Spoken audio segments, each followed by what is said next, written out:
Забеляза ли нещо? Бърборкото изчезна. Това просто столетно упражнение може да ти промени живота. Бърборкото се губи, когато тялото поема контрола, както при гаргара. Защото докато ти говори, проваляш се, всички те гледат, трябва да побързаш, животът ти е един голям провал. Ти правиш това.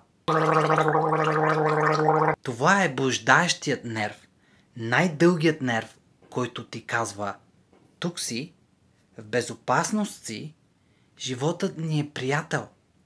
Не винаги ти трябва дълбоко осъзнаване, нито перфектна стойка или 40-минутна медитация.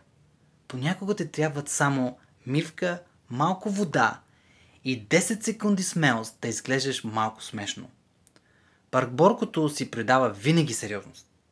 А ти имаш правото да се засмееш и отпуснеш поне от време на време. Следващия път, когато бърборкото пак се обади, не го слушай. Изгъргари го, прекъсни го, върни се тук и сега, бъди. Ти си една прекрасна личност.